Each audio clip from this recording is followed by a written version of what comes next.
بسم اللہ الرحمن الرحیم۔ گزشتہ نشست میں ہم نے ذکر کیا تھا کہ شیب ابی طالب کی اور دیگر کس طرح کی مشکلات صحابہ اکرام اور نبی کریم صلی اللہ علیہ وآلہ وسلم کو دیکھنی پڑی۔ مکی زندگی میں جب مصائب، تکالیف، آزمائشیں بڑھ گئیں تو پھر نبی کریم صلی اللہ علیہ وآلہ وسلم نے صحابہ اکرام کو یہ حکم دیا کہ آپ مکہ کو چھوڑ دیں، اور اللہ کی زمین بڑی وسیع ہے، کسی ایسی جگہ چلے جائیں جہاں تم آسانی سے اپنے دین پر عمل کر سکیں۔ اور یہ تقریباً جو ہے وہ سن 5 نبوی میں، نبوت کے 5ویں سال آپ صلی اللہ علیہ وسلم نے اس کی اجازت دی، یعنی شیب ابی طالب کے واقعے سے بھی پہلے آپ صلی اللہ علیہ وسلم نے صحابہ کو اجازت دی کہ آپ ہجرت کر جائیں اور مکہ مکرمہ کو چھوڑ دیں۔ تو اس میں یہ ہوا کہ کچھ صحابہ نے آپ صلی اللہ علیہ وسلم سے پوچھا کہ ہم کہاں جائیں، تو آپ نے ان کو مشورہ دیا کہ یہ قریب میں جو ہے حبشہ ہے، آپ وہاں چلے جاؤ، وہاں کا بادشاہ بڑا نیک ہے، اس کی سلطنت میں تم آسانی سے اپنے دین پہ عمل کر سکتے۔ نجاشی حبشہ کا بادشاہ تھا اور وہ عیسائی مذہب پہ تھا، اور حبشہ والے سارے ہی عیسائی مذہب کے اوپر تھے۔ اب یہ ہوا کہ یہ نبوت کے 5ویں سال پہلی مرتبہ صحابہ اکرام نے مکہ چھوڑنے کا فیصلہ کیا، اور اس فیصلے میں 11 مرد اور 5 عورتیں تھیں جنہوں نے ارادہ کیا کہ ہم مکہ چھوڑ کے جائیں، جن میں نبی کریم صلی اللہ علیہ وآلہ وسلم کی بیٹی سیدہ رقیہ رضی اللہ تعالی عنہ اور ان کے خاوند حضرت عثمان ابن عفان رضی اللہ تعالی عنہ بھی تھے۔ یعنی آپ اندازہ لگائیں تکالیف اور آزمائشیں کس قدر تھیں کہ حضرت عثمان رضی اللہ تعالی عنہ مکہ کے بہت بڑے تاجر تھے، اور صرف تاجر ہی نہیں، وہ مکہ کے معزز ترین لوگوں میں سے تھے، لیکن حالات اس طرح ان پر تنگ کر دیے گئے تھے کہ وہ بھی اس میں پہل کرنے والوں میں سے تھے کہ ہم مکہ چھوڑ جائیں۔ تو عبد الرحمن ابن عوف رضی اللہ تعالیٰ، یہ بھی بہت بڑے تاجر تھے، حضرت زبیر بن العوام رضی اللہ تعالیٰ عنہ، یہ بھی ایک انتہائی معزز شخص تھے۔ تو بہرحال یہ پہلا قافلہ تھا، 11 مرد اور 5 عورتوں پہ مشتمل تھا، جنہوں نے نبوت کے 5ویں سال حبشہ کی طرف ہجرت کی۔ یہ چھپ چھپا کر مکہ سے نکلے اور بندرگاہ پہ پہنچے، جدہ کی بندرگاہ پہ۔ وہاں اتفاق سے جب یہ لوگ پہنچے تو 2 کشتیاں حبشہ جانے کے لیے اس وقت تیار تھیں، تو یہ 2 درہم میں ان کا معاملہ طے ہوا اور یہ کشتیوں پہ سوار ہوئے۔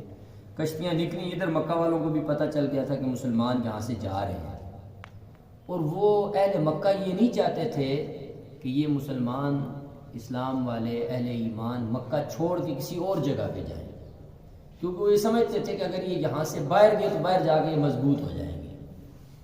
تو اب یہ ہوا کہ جب ان کو یہ اطلاع ملی کہ کچھ لوگ جو ہے ان میں سے مکہ چھوڑ کے جا رہے ہیں، انہوں نے تیز گھوڑ سوار جو ہے پیچھے دوڑائے، پتہ چلا کہ وہ بندرگاہ کی طرف گئے ہیں، تو وہ بندرگاہ پہنچے، لیکن اتفاق سے اس وقت یہ کشتیاں نکل چکی تھیں، تو یہ ان کو پکڑ نہیں سکے، ورنہ ان کا ارادہ یہ تھا کہ ہم ان کو جانے نہیں دیں گے، ان کو پکڑ کے واپس لائیں گے۔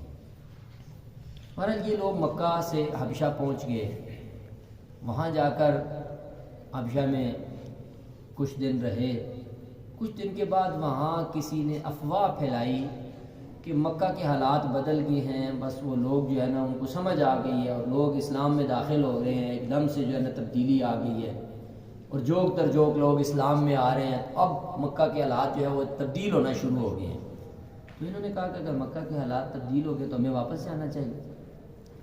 تو وہ حضرات جو ہے یہی 11 مرد اور 5 عورتیں جو تھے یہ وہاں سے پھر کشتیوں پہ بیٹھے اور دوبارہ مکہ میں پہنچے. چیدر جب جدہ بندرگاہ پہ اترے، وہاں اترنے کے بعد پتہ چلا کہ ادھر تو کچھ بھی نہیں بدلا، ادھر تو سارے حالات وہی ہیں، بلکہ حالات تو پہلے سے بھی سخت ہو چکے ہیں.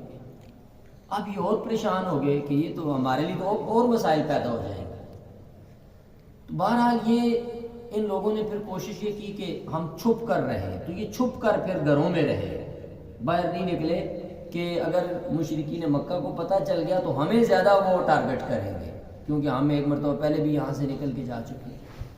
اور آپ میں سے بھی اگر کوئی لوگ نا قبائل میں رہتے ہوں اور اب بھی قبائلی سسٹم کا حصہ ہوں تو وہ اس بات کو زیادہ اچھی طرح سمجھ سکتے ہیں کہ قبیلے میں سے کوئی بندہ بھاگ کے جائے اور پھر دوبارہ واپس وہ آئے، اور بھاگ کے بھی ایسی حالت میں جائے کہ پورا قبیلہ اس کو مجرم سمجھ رہا ہو اور اس کو مارنے کے در پہ ہو، اور وہ نکل جائے، ہاتھ نہ آئے، لوگ اس کو پکڑنے کے لیے بھی جائیں، اور پھر کسی طرح وہ کسی مجبوری کی وجہ سے دوبارہ قبیلے میں آ جائے تو اس کو کس طرح کے حالات کا سامنا کرنا پڑ سکتا ہے.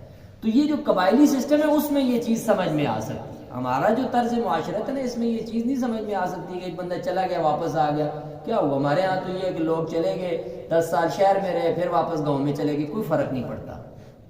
لیکن جو قبائلی نظام ہے اس میں اس چیز کو زیادہ بہتر طریقے سے سمجھا جا سکتا ہے. اور خاص طور پہ میں یہ کہنا چاہوں گا کہ جو اسلام کے ابتدائی زمانے کے حالات ہیں نا اس کو اگر قبائلی زندگی اور قبائلی روایات کی روشنی میں دیکھا جائے اور ان پر آنے والے حالات کو تو سمجھنا زیادہ آسان ہے، کیونکہ وہ جو سسٹم تھا وہ سارا قبائلی سسٹم تھا. رہن سہن، ان کی بود و باش، ان کے قوانین، ان کا طرز زندگی، ان کے فیصلے، سردارانہ سسٹم، وہ سارا ایک قبائلی طرز معاشرت تھی. تو اب جب یہ لوگ واپس آئے تو یہ چھپ گئے، باہر نہیں نکلے، اور ادھر حالات اور خراب تھے. تو نبی کریم صلی اللہ علیہ وسلم نے اور پھر باقی لوگوں میں بھی یہ تحریک چل رہی تھی کہ مکہ سے ہمیں نکلنا چاہیے. تو دوبارہ پھر کچھ لوگ پھر تیار ہوئے اور پھر انہوں نے مکہ کو چھوڑا. تو پہلی مرتبہ آنے کے کچھ وقت کے بعد، یہ پہلی مرتبہ جو لوگ گئے تھے واپس آئے، اور اس دوران درمیان میں 5 مہینے کا یا اس سے کچھ زائد کا درمیان میں وقفہ تھا. تو اتنے عرصے کے وہ لوگ گئے تھے اور پھر واپس آ گئے تھے. پھر دوسری مرتبہ ہجرت ہوئی حبشہ کی طرف. اس میں 86 مرد اور 17 عورتیں تھیں. 86 مرد تھے اور ان میں سے 17 عورتیں تھیں جو اپنے کچھ خامدوں کے ساتھ تھیں، کچھ اکیلی بھی تھیں. تو یہ دوسری مرتبہ حبشہ کی طرف ہجرت ہوئی تھی. تو یہ لوگ چلے گئے. اس بار بھی مشرکین مکہ کو پتہ نہیں چل سکا کہ یہ لوگ جا رہے ہیں، کیونکہ یہ بڑا خفیہ طریقے سے اور اپنے آپ کو چھپا کے بڑے طریقے سے یہ لوگ مکہ سے نکلے تھے. کیونکہ مکہ والے جو ہے، جیسے میں نے کہا کہ قبائلی سسٹم میں اس چیز کو سمجھا جا سکتا ہے کہ ایک آدمی اگر قبیلے کا مجرم ہو اور قبیلہ جو ہے وہ اپنے قانون اور اپنے نظام کا باغی اس کو سمجھ رہا ہو تو وہ کسی صورت میں بھی اس کو کہیں ادھر ادھر نہیں جانے دیتے، کسی دوسرے کے ہاں پناہ لینے کا تصور نہیں ہوتا. بلکہ آپ کو اندازہ ہوگا کہ اس طرح جو لوگ چلے جاتے ہیں تو پیچھے ان کی پوری جو ہے ان کی پیچھے ان کا پیچھا کیا جاتا ہے، اور حتی الامکان ان کو وہاں جا کے ٹارگٹ کیا جاتا ہے اور ان کو مار تک دیا جاتا ہے. یعنی اب جو ہمارا قبائلی سسٹم ہے اس میں بھی یہ چیز ہے کہ اگر کوئی قبیلے کا کوئی جرم وہاں سے کر کے فراج اور ہو جائے اور دور کہیں چلا جائے تو اس کی تلاش جاری رہتی ہے، اور جب پتہ چل جاتا ہے تو پھر پیچھے باقاعدہ جو ہے اس کو ٹارگٹ کرنے والے لوگ بھیجے جاتے ہیں اور جا کے اس کو ٹارگٹ کر دیا جاتا ہے. تو یہ ممکن نہیں ہوتا کہ چلا جائے بندہ اس کو چھوڑ دیا جائے. یہ قبائلی زندگی کا اس کے نظام کا ایک حصہ ہے. تو ایسے ہی جب یہ لوگ چلے گئے تو بڑے پریشان ہوئے کہ کیا کیا جائے ان کو. تو انہوں نے کہا کہ ایک وفد تیار کرتے اور اس کو بھیجتے ہیں شاہ حبشہ کے پاس اور اس کو کہتے ہیں کہ یہ لوگ ہمارے مجرم ہیں، ان کو ہمارے حوالے کرو، اور ان کو وہاں سے واپس آئے. چنانچہ باقاعدہ جو ہے مکہ سے ایک وفد تیار کیا گیا. عامر بن عاص رضی اللہ تعالیٰ نے جو بعد میں مسلمان بھی ہو گئے یہ بھی اس میں تھے، اور کچھ اور دوست بھی ان کے ساتھ تھے. تو یہ لوگ یہاں سے تحفے تحائف لے کر حبشہ پہنچے اور نجاشی کے دربار میں پہنچے. اچھا، جب مسلمان وہاں گئے تو انہوں نے جا کے پناہ مانگی کہ ہم نے یہاں رہنا ہے، ہمیں پناہ دی جائے، تو ان کو پناہ دے دی گئی۔ اور وہ چونکہ بڑا خدا ترس حکمران تھا اور اس کے علاقے میں بڑا امن تھا اور ہر ایک کو اپنے مذہب پہ عمل کرنے میں آزادی تھی، تو یہ لوگ وہاں پہ چلے گئے اور بڑی آسانی سے بڑی راحت سے وہاں رہ رہے تھے۔ اب جب یہ وفد پہنچا، انہوں نے جا کے نجاشی کے دربار میں ان کے خلاف شکایات کی، ان کو کہا کہ یہ ہمارے لوگ ہیں، یہ مجرم ہیں، انہوں نے خاندانوں کو توڑا ہے، انہوں نے گھروں کو توڑا ہے، یہ فساد وہاں پپا کر کے آئے ہیں، لہذا ان کو ہمارے حوالے کر دیے۔ تو نجاشی نے کہا کہ ایسے ہے کہ میں ان کو ایسے کیسے تمہارے حوالے کر سکتا ہوں، ان کی بات بھی میں سنوں تو تب میں فیصلہ کروں گا۔ انہوں نے مجھ سے پناہ مانگی، میں نے ان کو پناہ دے دی، اب اگر وہ تمہارے مجرم ہیں تو مجھے ان کو تمہارے حوالے کرنے میں کوئی پریشانی نہیں ہوگی، لیکن اگر وہ تمہارے مجرم نہیں ہیں تو میری سلطنت سے تم ان کو لے کے بھی نہیں جا سکتے۔ تو لہذا اس نے کہا کہ ان کو بلاؤ، ان لوگوں کو بلا لیا گیا۔ بلا کے نجاشی نے کہا کہ ان کو آپ جانتے ہیں؟ انہوں نے کہا جی بالکل ہم ان کو جانتے ہیں، ہمارے رشتہ دار ہیں، ظاہر ہے یہ بھی سارے انہی کے خاندان کے تھے۔ تو انہوں نے کہا یہ آپ کے پیچھے آپ کو لینے آئے ہیں اور ان کا مدعا یہ ہے کہ آپ ان کے مجرم ہیں، آپ نے ان کے خلاف بغاوت کی ہے، اور آپ تو حضرت جعفر طیار رضی اللہ تعالیٰ نبی کریم صلی اللہ علیہ وسلم کے چچا تھے، حضرت جعفر، وہ چچا زاد نبی کریم صلی اللہ علیہ وسلم، حضرت علی کے بھائی، وہ کھڑے ہوئے اور انہوں نے نجاشی کے دربار میں ایک تقریر کی۔ انہوں نے کہا کہ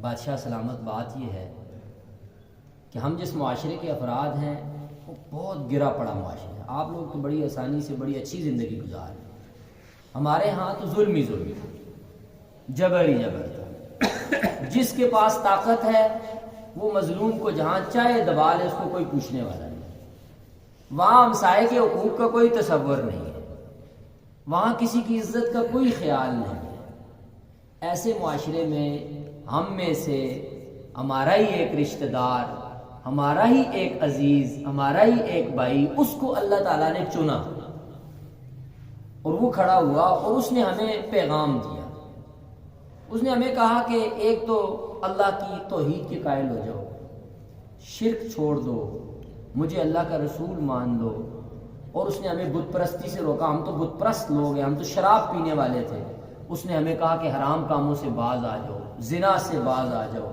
ہمسایوں سے اچھا سلوک کرو، مظلوم کی مدد کرو، غریبوں، بیواؤں، یتاموں اور مساکین کا خیال کرو۔ ہمارے برے معاشرے کو اس نے اچھائی کی ترغیب دی اور ہم نے اس کی بات کو مان لیا کیونکہ بات ٹھیک تھی، لیکن ان لوگوں نے ہم پر ہمارا جینا تنگ کر دیا اور انہوں نے ہم پہ اتنی تکالیف، مصیبتیں اور اذیتیں ڈائیں کہ ہمارے لیے وہاں رہنا مشکل ہوگا، اور ان کا ایک ہی مطالبہ ہے کہ ہم واپس اسی پہلے والی زندگی میں چلے جائیں۔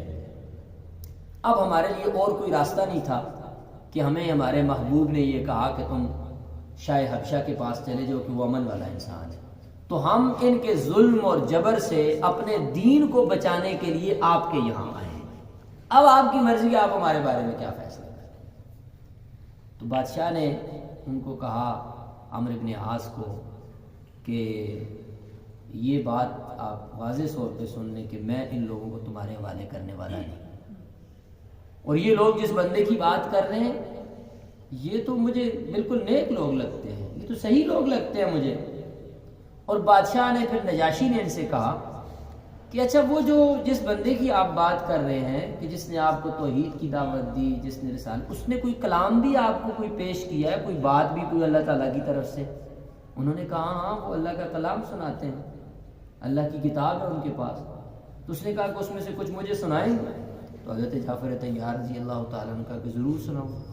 انہوں نے سورہ مریم کی ابتدائی آیات تلاوت کی۔ جب انہوں نے تلاوت کرنا شروع کی تو جو بادشاہ نجاشی اور اس کے درباری تھے، وہ تھے عیسائی لیکن سارے وہ اچھے لوگ تھے، تو جیسے قرآن سن رہے تھے تو ان کی آنکھوں سے آنسو جاری تھے۔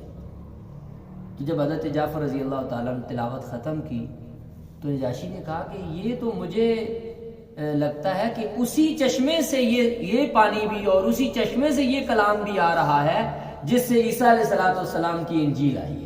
یہ تو مجھے انجیل اور یہ کلام ایک ہی چشمے کا لگتا ہے، ان کا پیغام ایک جیسا ہے۔ یہ نیک لوگ ہیں، یہ سچے لوگ ہیں، ان کو میں تمہارے حوالے نہیں کروں۔ اب یہ لوگ مایوس ہو گئے، لیکن یہ ایک دن پھر ادھر ہی گئے۔ اگلے دن یہ ہوا کہ صبح ہوئی، عمرو بن عاص جو تھے یہ بڑے تیز تھے، انہوں نے پھر اپنے ساتھیوں سے کہا کہ آج میں نجاشی کو ایک ایسی بات کہوں گا نا کہ وہ غصے ہو کے ان کو اپنے دربار سے نکالے گا بھی اور ان کو ہمارے حوالے بھی کر دے گا۔ تو انہوں نے کہا کہ دیکھ لو، انہوں نے کہا نہیں تم میرے ساتھ چلو، ہم آج پھر دوسری مرتبہ پھر کوشش کریں۔ یہ پھر چلے گئے اور پھر انہوں نے جا کے نجاشی کو کہا کہ بادشاہ سلامت، آپ کو پتہ نہیں ہے یہ لوگ عیسیٰ علیہ السلام کے بھی خلاف ہیں، یہ ان کے خلاف بھی باتیں کرتے ہیں، ایسی باتیں کرتے ہیں کہ آپ سنیں تو آپ پریشان ہو جائیں، تو یہ تو آپ کے نبی کے خلاف ہے۔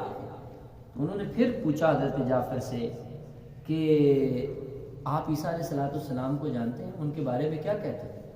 تو انہوں نے کہا کہ ہاں ہمارے نبی نے، ہمارے محبوب نے ہمیں ان کے بارے میں بھی بتایا ہے، اور ان کے بارے میں انہوں نے یہی کہا ہے کہ عیسیٰ علیہ السلام جو ہے عبد اللہ کے بندے ہیں، وَرَسُولُهُ اور اس کے رسول ہیں، وَرُوحٌ مِّنْهُ اور اللہ کی روح ہیں، وَكَلِمَتُهُ اور اللہ کا کلمہ ہے۔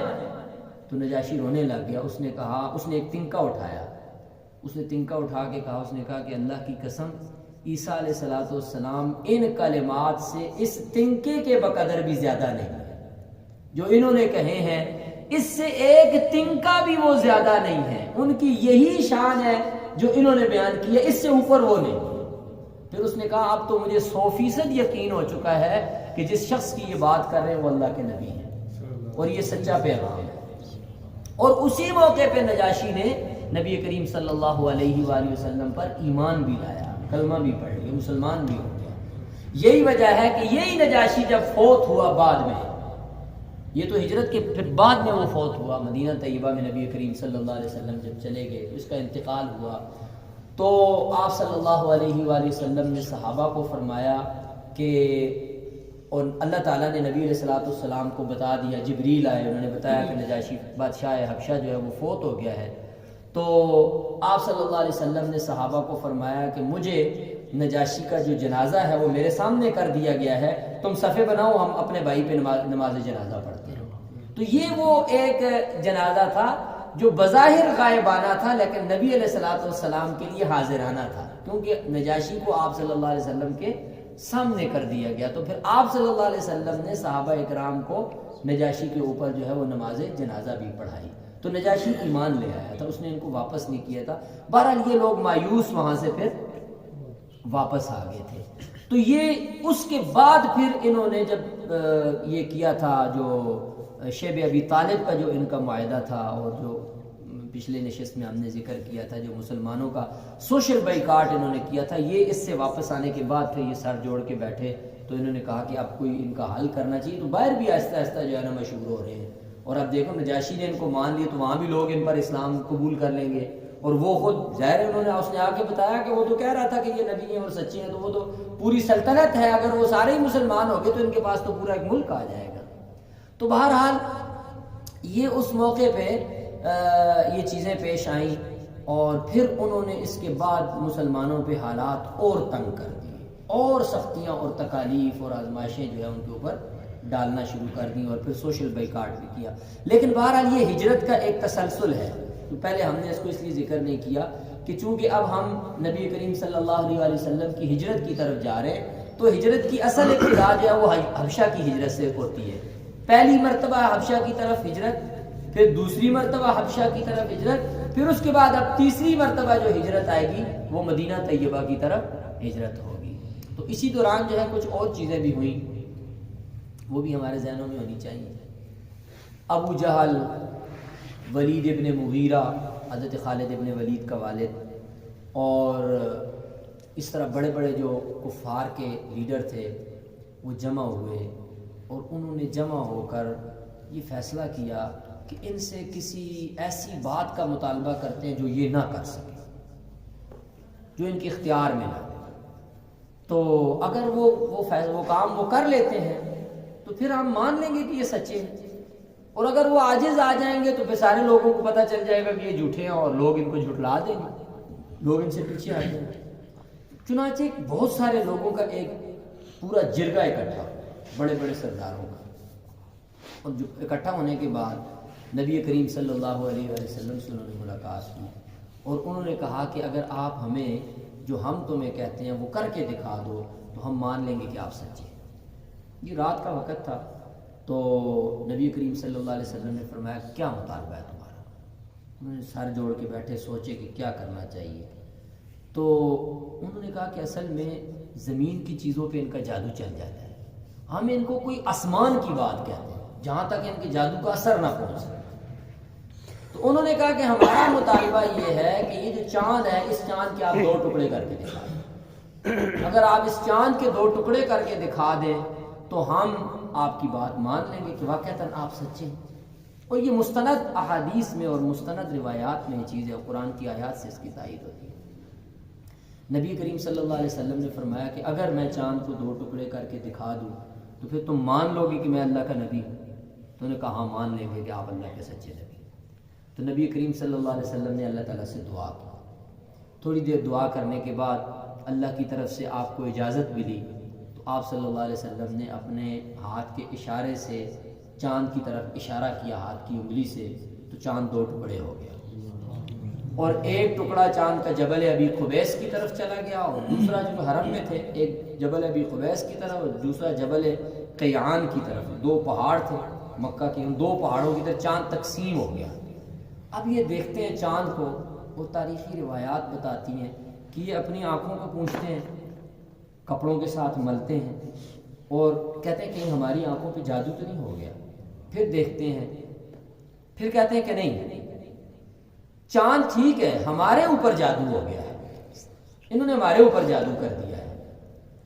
تو پھر انہوں نے کہا کہ ایسے ہے کہ انتظار کرتے ہیں صبح کا, صبح باہر سے لوگ آئیں گے تو ہم جو مکہ سے باہر والے لوگ ہیں ان سے پوچھیں گے, ہم تو ادھر ہے نا, ہم پہ تو انہوں نے جادو کیا ہوا, ہمیں تو کیا پتا کہ یہ 2 ہوا ہے یا نہیں ہوا.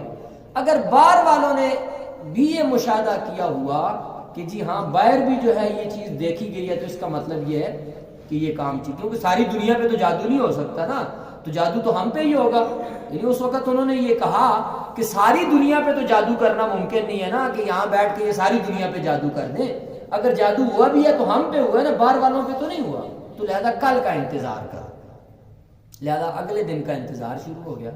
اگلا دن آیا, باہر سے لوگ آئے, ان سے پوچھا, انہوں نے بھی کہا کہ ہم نے مشاہدہ کیا رات چاند ٹوٹا ہے. تو انہوں نے کہا ھذا سحر مستمر, یہ تو ایسا جادو ہے جو ساری دنیا پہ ہی چھا گیا. یعنی یہ ضد تھی, عناد تھا. اس لیے یہ جو کفار ہیں نا, ان کے بارے میں ہی اللہ نے قرآن میں فرمایا ہے کہ ختم اللہ علی قلوبہم وعلی سمعہم وعلی ابصارہم غشاوہ. یہ وہ لوگ ہیں جن کے دلوں پہ مورے لگے ضد اور عناد کی وجہ سے. یعنی اتنا منہ مانگا مطالبہ بھی پورا ہو گیا لیکن انہوں نے اس کو بھی تسلیم نہیں کیا. یعنی پہلے انہوں نے خود کہا کہ اگر یہ ہو جائے تو ہم مان لیں گے, جب ہو گیا تو پھر انہوں نے کہا کہ نہیں یہ جادو ہے. جیسے ابو جہل نے کہا تھا کہ میرے ہاتھ میں کیا ہے, تو نبی کریم صلی اللہ علیہ وسلم نے فرمایا کہ آپ اپنی مٹھی کو کانوں کے ساتھ لگاؤ. اس نے مٹھی کان کے ساتھ لگائی تو جو ہاتھ میں کنکر تھے ان کنکروں سے آواز آ رہی تھی اشہد ان لا الہ الا اللہ واشہد ان محمد رسول اللہ. تو اس نے کنکروں کو پھاڑا, اس نے کہا کہ تمہارا تو جادو پتھروں پہ بھی چل جاتا ہے. یعنی چونکہ ضد تھا نا, عناد تھا, تو اس ضد اور عناد کی وجہ سے یعنی ہر طرح کی دلیل سامنے آ رہی تھی لیکن وہ نہیں مانی. انہی لوگوں کے دلوں پہ پھر اللہ نے مہر ہی لگا دی, راستے ہی بند کر. جیسے فرعون تھا نا, فرعون اس کو موسیٰ علیہ السلام نے ہر معجزہ دکھایا, وہ نہیں مان رہا تھا. تو جب اس نے موسیٰ علیہ السلام بنی اسرائیل کو لے کر نکلے اور دریائے مصر انہوں نے جب پار کیا, جب یہ موسیٰ علیہ السلام کے لیے اللہ نے راستے بنا دیے اور دریا کا پانی رک گیا, ٹھہر گیا, معجزہ تھا ان کا. جب فرعون اپنے لو لشکر کے ساتھ وہاں پہ پہنچا تو اس نے کہا کہ اپنے لشکریوں کو کہا کہ یہ دریا تمہارے لیے رکا ہوا ہے, یہ میں رب ہوں نا, تو اس لیے یہ ٹھہرا ہوا ہے, تو داخل ہو جاؤ. جب وہ اندر داخل ہو گئے تو اللہ نے حکم دیا دریا کو, دریا چل پڑا. جب وہ چلا اور جب دریا کی موجوں نے اس کو اٹھا کے پھینکا, پھر اس نے کہا کہ آمنت برب موسیٰ و ہارون, میں موسیٰ اور ہارون کے رب پہ ایمان لاتا ہوں. تو پھر اللہ تعالیٰ نے فرمایا الان, اب ایمان لاتے ہو, اب تو وقت ختم ہو گیا ہے. تو یہ جو ضدی اور عنادی ہوتے ہیں, ضد اور عناد کے بعد پھر ان کے دلوں کے اوپر مہر لگ جاتی ہے. تو یہ گمراہی اور ضلالت کا آخری درجہ ہوتا ہے، جس کے بعد پھر ہدایت کا راستہ نہیں رہتا، ہدایت کے راستے بند ہو جاتے ہیں. ایک ہدایت کا آخری درجہ ہوتا ہے جس کے بعد انسان گمراہ نہیں ہوتا، اس کو کہتے ہیں ربط علی القلب. دل کو اللہ ہدایت کے ساتھ باندھ دیتے ہیں، دل بن جاتا ہے ہدایت کے اوپر. پھر دنیا کی کوئی طاقت رائے ہدایت سے نہیں اٹھا سکتی، کیونکہ اللہ کی طرف سے دل کو ہدایت کے ساتھ ایسا باندھ دیا جاتا ہے کہ پھر گمراہی متصور نہیں ہوتی. اسی طرح گمراہی کا آخری درجہ ہوتا ہے یہ جو مہر لگ جاتی ہے دل پہ، یہ دل کے اوپر جو ہے ایسے مہر لگا کے اس کو بند کر دیا جاتا ہے کہ اس کے بعد ہدایت کے راستے بند ہو جاتے ہیں. تو اس لیے یہ جو معاندین تھے، ہر طرح کی نشانیاں، ہر طرح کی علامت دیکھنے کے بعد بھی جب انہوں نے ایمان نہیں لایا تو پھر اللہ کی طرف سے ان کے دلوں کے اوپر گمراہی کی مہر لگ گئی. تو یہ جو ہدایت ہے اس کے جو ہے نا 4 مراتب ہیں، 4 درجے ہیں. سب سے پہلا درجہ ہوتا ہے انابت. یہ بندے نے اپنے اندر پیدا کرنا ہوتا ہے، یہ انسان کی طرف سے ہوتا ہے، بندے کا اختیاری ہوتا ہے کہ ہر ایک کو اختیار ہے کہ وہ راہ ہدایت کی تلاش میں آتا ہے یا نہیں آتا، وہ اس کی طرف نکلتا ہے یا نہیں نکلتا. دیکھیں ایک بندہ تلاش میں ہی نہیں ہے. آج مغرب میں چلے جائیں نا تو وہاں جتنے لوگ جو ہے اسلام کی طرف آ رہے ہیں، جب بھی کسی سے بہت سارے لوگوں کا یہ ایک چینل ہے، شاید بتائیں ترکی والوں کا ہے یا کس کا ہے، یوٹیوب پہ اس کا نام ہے ٹو ورڈ ایٹرنٹی، شاید اس طرح کا نام ہے، ٹو ورڈ ایٹرنٹی. تو اس پہ وہ مختلف نو مسلمز کے انٹرویوز شائع کرتے ہیں نا، انگلش میں بھی، اور اس کی اردو ٹرانسلیشن بھی ہوتی ہے، عربک بھی ہوتی ہے. وہ اردو میں سنتا رہتا ہوں، بہت سارے نو مسلمز کو میں سنتا ہوں. اچھا، جس کو بھی سنتے ہیں کہ وہ اسلام کی طرف کیسے آئے، بہت ساروں کو میں نے سنا، ہر ایک کے اسلام کی طرف آنے کا جو پہلا قدم تھا وہ یہ تھا کہ اس کے ذہن میں یہ بات آئی کہ یار میری زندگی کا کوئی مقصد تو ہے، یا میں ایسے ہی دنیا میں ہوں. یہ تو کوئی بات نہ ہوئی کہ اتنا عقل مند انسان، اتنی جو ہے نا زبردست قسم کی مشین، اور اتنی صلاحیتیں اور دماغ اور عقل اور یہ ساری چیزیں، اور اس کا کوئی مقصد نہیں ہے. یہ تو کوئی بات نہیں کہ ایسے ہی بن گیا ہے.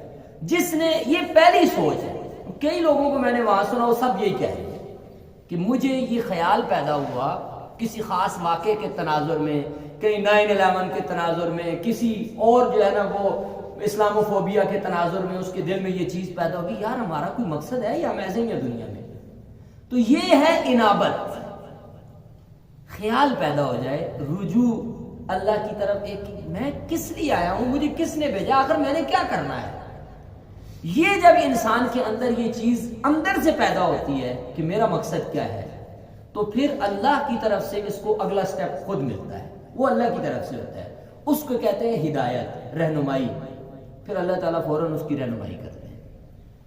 اچھا، جب اللہ کی طرف سے رہنمائی ہو جاتی ہے، اگلا مرحلہ پھر بندے کا اپنا اختیاری ہوتا ہے. کسی کو زبردستی طور پہ اسلام پہ، ہدایت پہ، صراط مستقیم پہ باندھا نہیں جاتا، تو راستہ دکھا دیا جاتا ہے. جب راستہ آ گیا، اب بندے کا اختیار ہے کہ وہ ایک چیز کی تلاش میں تھا، اب وہ چیز اس کو مل گئی ہے، اب یہ ایکسیپٹ کرتا ہے یا نہیں کرتا، یہ اس کا ہے.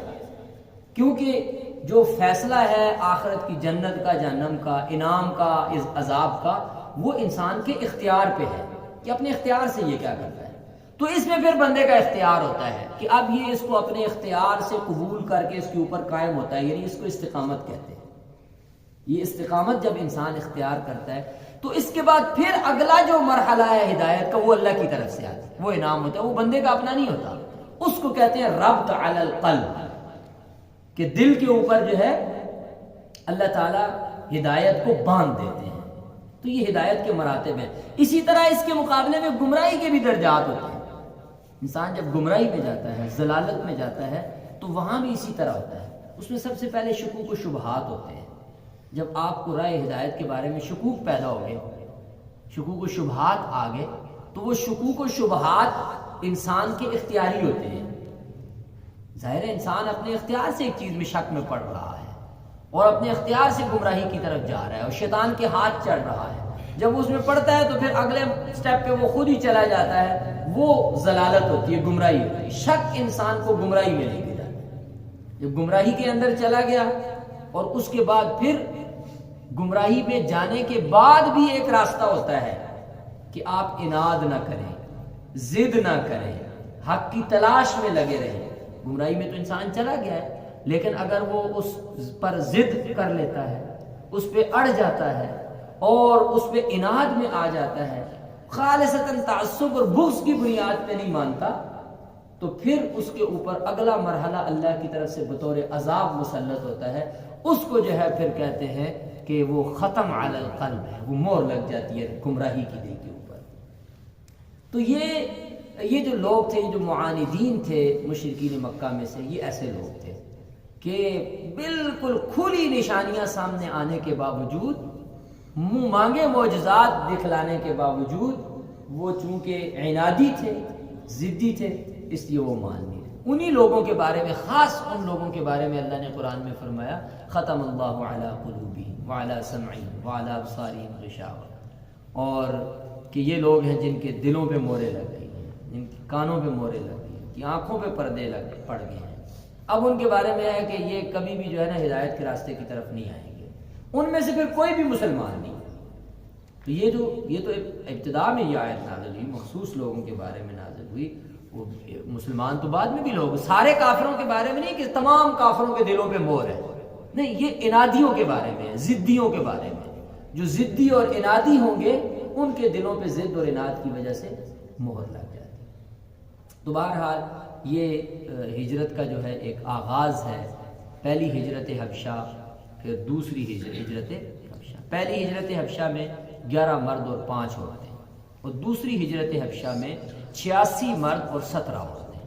تو یہ ان کی تعداد تھی۔ دونوں میں حضرت عثمان رضی اللہ تعالیٰ عنہ اور حضرت سیدہ رقیہ رضی اللہ تعالیٰ عنہ، نبی کریم صلی اللہ علیہ وآلہ وسلم کی بیٹی جو ہے وہ شامل تھی۔ اور پھر یعنی 2 مرتبہ انہوں نے حبشہ کی طرف ہجرت کی، اور پھر تیسری مرتبہ انہوں نے وہاں سے جو ہے وہ مدینہ طیبہ کی طرف بھی ہجرت فرمائی۔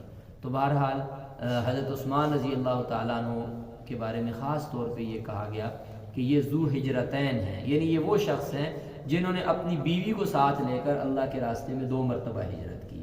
ایک مرتبہ حبشہ گئے، پھر دوسری مرتبہ اپنی بیوی کو ساتھ لے کے مدینہ طیبہ کی طرف ہجرت فرمائی۔